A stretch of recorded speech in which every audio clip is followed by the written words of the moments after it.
Good evening and welcome to the Opinion Box. My name is Levi Kones. When we set out to do so last week, we set out to talk about education and talk about what's happening with the recent results of the Form 4s. And of course, many other things to do with education. Little did we know that on this particular night, we would also be talking about the death of the immediate former CS of Education, Professor George Magoha. To join me in sending condolences to his family and remembering the great man, as well as discuss matters education, is AMUNGA, AKHANYALABANDU governance expert. Karibu sana. Asante sana.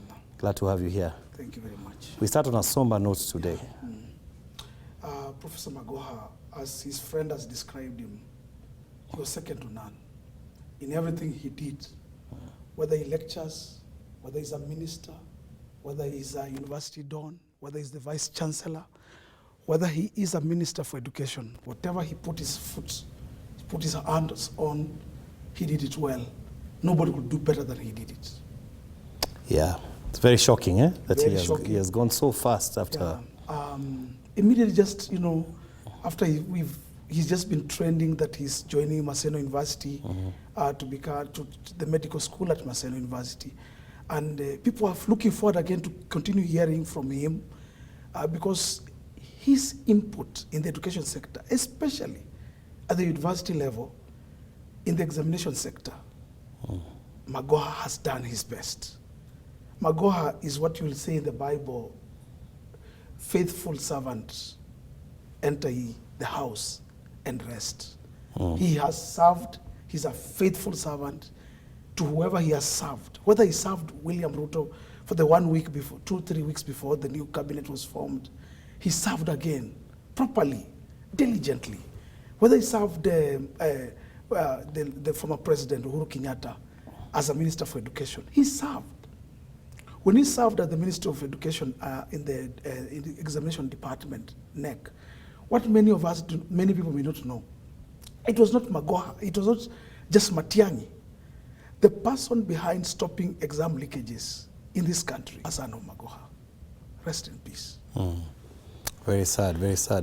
May he indeed rest in peace. And you say he'll be remembered for many his inputs in the education sector. I've been reading as I was coming here, and the condolences are coming fast and furious from across the world. It's not just Kenya. Dons, university dons. We have very few professors who teach medicine and especially surgery. Surgery has very few people. Magoha is a brain. We have lost a big brain.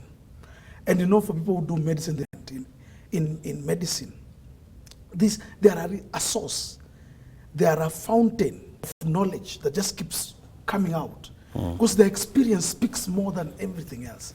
A surgeon is like an engineer. Only that the surgeon deals with the body, the human body. He becomes like an architect. He works on your bones, on your nerves, on your veins. That's what the surgeon does. And that is what Magoha has been teaching at the university for all his life. Even when he was a minister, what many people may not know, he continued to be a lecturer in the School of Medicine at the University of Nairobi. He's remained a consultant in those universities. And not just University of Nairobi, universities across the world, University of course, the German School of Medicine. This gentleman has been lecturing, even despite a minister of education in this country. So that's why when you go to Twitter right now, he's trending, not just in Kenya, across the world. And he was a much sought after surgeon. When everything failed at the operation table, the man to be called has been Magoha. As Kenyans, we have lost. And people normally say that we miss you. We don't realize the gem that you are. And sometimes we only realize just how we learn about you in death. In death.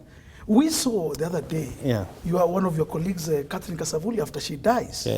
And after Catherine dies, and it's when people's eyes are opened about how this lady is a legend in this country, in journalism and on the screen like you here. A legend, a person who inspired many lives, young girls. Many of you people became journalists because of how you saw Catherine Kasavuli. You know, during her life, she was just there. Yeah. But it's in her death that we start speaking about it. Yeah. How I wish we could, when they can hear. When they can hear us. Magoha will be spoken about. I want to tell you, Levi, there'll be a lot of acres and acres of space, columns that will be written about Magoha, son of Magoha. You know, I was just thinking, you know, one of the things Hollywood has is they have when they are giving out Oscars and stuff, they have got one particular award. Yes. It's given to someone who has done a lot of things for the Hollywood industry. While they are there, people get to tell them. Yes, of course. You know, the impact they have had. Yes. How I wish we could, you know, when we are doing this OGWs and head of state committee, we could say a few words to some of the Shujas who have done, you know. Who are alive with us. Yes, who are alive with their present, rather than wait for them to be in a box to say so, you know. Yes. The Mukami, the freedom fighter, the wife to Dedan Kimathi. Yeah. I'm happy that when she became a movement from government, we saw the deputy president move very fast to ensure she got medication and, you know, that kind of talk. But to go, before we start speaking about the person, it's normally too late. I don't know why as Kenyans we do that. But as you put it, you go to the US, you go to some of these countries. That's why we have things like the Nobel Prize. The Nobel Prize is not just given to people who passed on. Yeah. You see Wangari Maathai from this country. Yeah. She was awarded the Nobel Prize when she was alive. And it didn't just come as a prize for her to continue carry out her activities. That is what we need to be thinking about. We need, whoever came up with something like not just the Nobel Prize. You go to countries like even South Africa, they have come up with something in the southern region which they call the policies in Africa. We have seen several presidents winning it from Africa, but it's normally awarded. We need to have the same even in Kenya. That we can award a person like Magoha, son of Magoha, when he's alive. Do you think, as we even just finish up about him, what lesson do you think other ministers can take from him? Actually, when I was coming here, one of the Christian men said, Mwalimu, are you aware Professor Magoha is gone? I said, yes, I've just heard. And he told me, I think there will never be a minister who can serve diligently like that man. Hakuna mtu anaweza kuwa kama huyo mtu. Kwa hiyo idara yenu ya ualimu. And you know, my mind has gone back because I have served as a teacher for so many years. So I've met many education ministers. Yeah. And I've gone back in time. And I'm just discovering that, yes, there was something about Magoha that's not present in so many other people and may not be present in even the current cabinet. Yeah. That the current cabinet is not just me to learn, it's the current cabinet of Sir William Ruto must learn from this man. That this man, despite his age, had a condition, he had a pressure condition. But despite all that, do you know that we will wake up sometimes, we go to our schools and Magoha has arrived before us? The issue like the containers were to curb exam cheating. By exams are now, they used to be put in a police station in the strong room. And the strong room, they will be photographed and be able to photographed, and that's how leakage used to happen. The idea behind something called containers, put in every sub-county, that exams are collected from a container every month. The person who have the key to that container is one person, trusted person from the Ministry of Education. That is Magoha, son of Magoha. I am trying to think of any other person who will be innovative. Magoha was not just a minister. He was innovative. Innovative leadership levy. I don't know how to tell you this. I don't know how to tell your viewers this. It's rare that we get a leader that's not just a leader, but he innovates as he leads. He comes up with things, with things that you can see practically. And that is what Magoha has done. We are waiting, and we will wait to see maybe for some, to see a minister will be chosen with any government, whether William Ruto's government or any other government, who will take up the mantle of Magoha, son of Magoha, and invent as he moves. To curb exam cheating, we invented. We reinvented the wheel. Yeah. We didn't do things the way we used to do. And you keep on reinventing. And we kept on changing and improving it. That is the leadership I'm talking about. Yeah. And that's what I'll remember Magoha for. And that's why you will see all over the country, you will see leaders speak about it. They'll tell you the thing that we have learned from Magoha, son of Magoha. Do it. Americans learned was the same from a man called Obama. Somebody can come up South Africa got that from a man called Nelson Mandela. Leadership can be leadership. Anybody can lead. But there's something also called innovative. You lead as you and things to move. You reinvent the wheel in your leadership.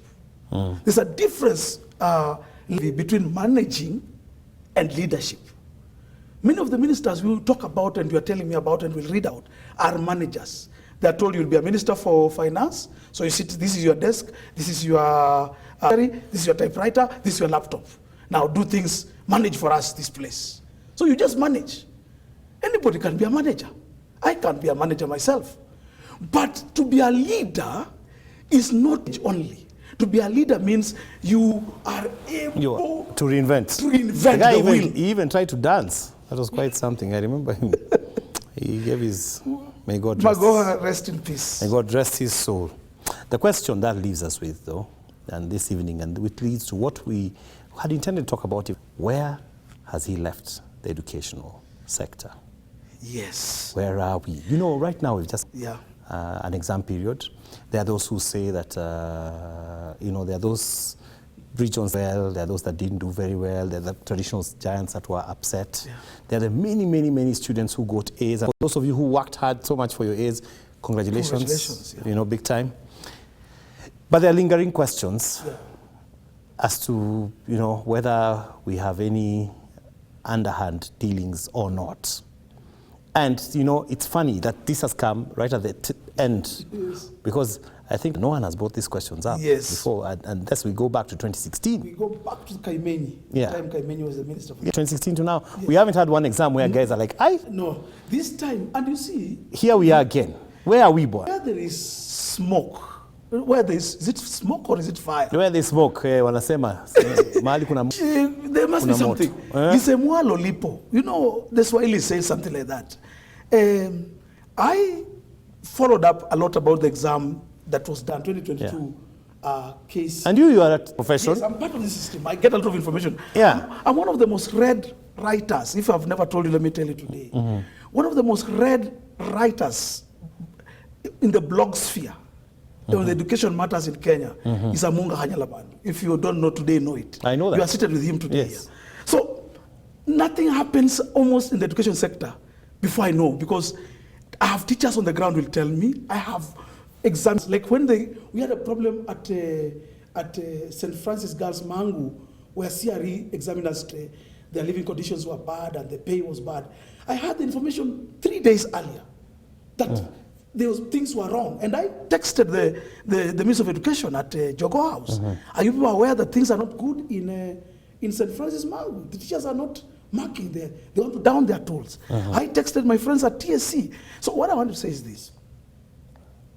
As the exam proceeded, the last year's exam, Form 4 exam especially, a lot of question marks came that there's leakage. But we were told, some of us okay, let me say it on live TV.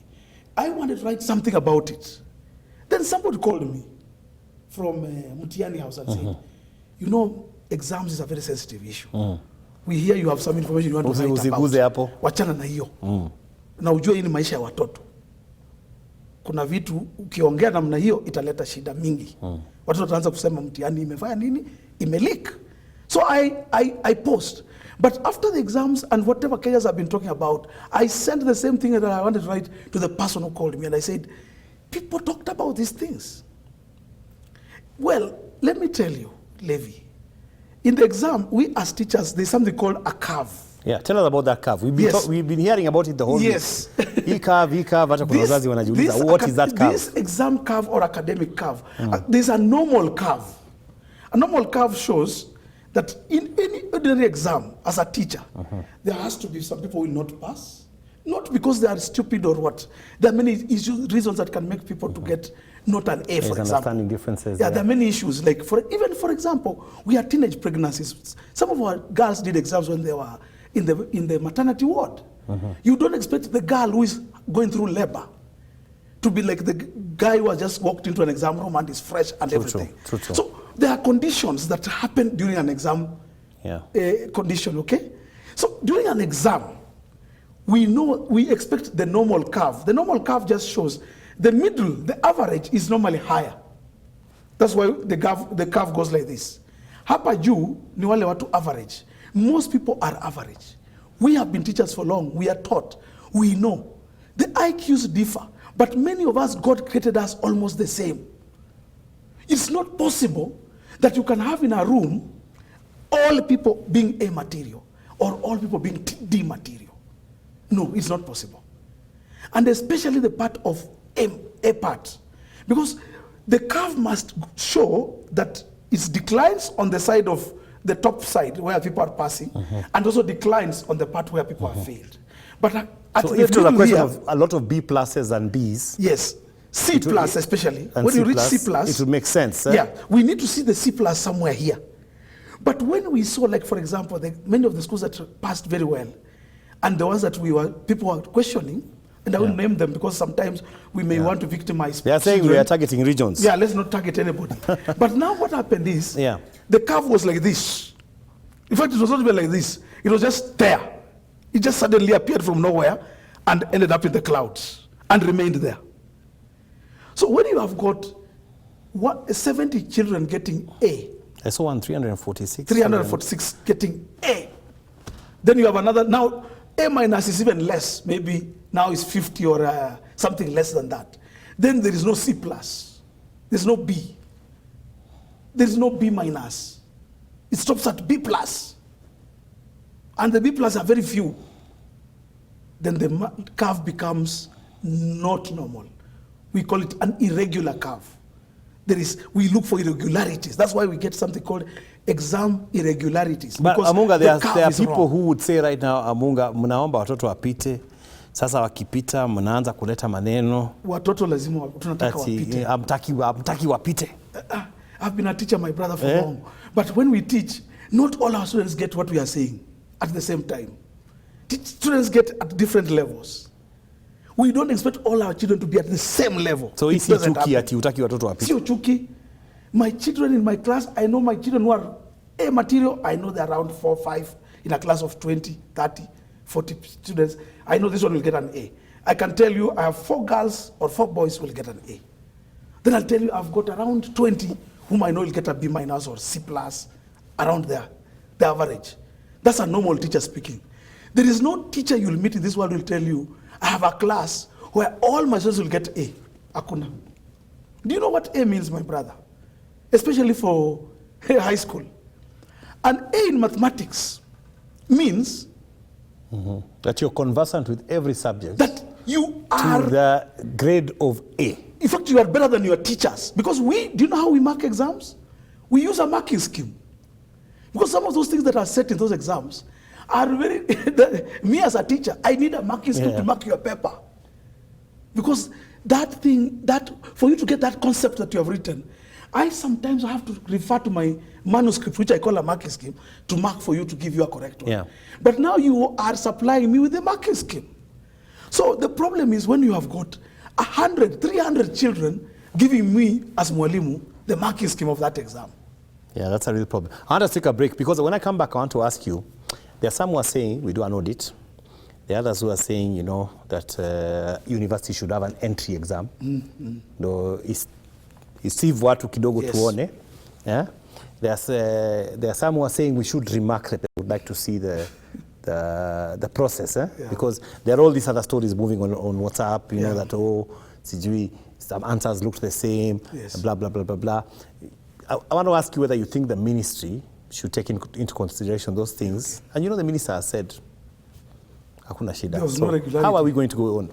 Watch how we take a break. We'll be right back after this message. Just don't go away.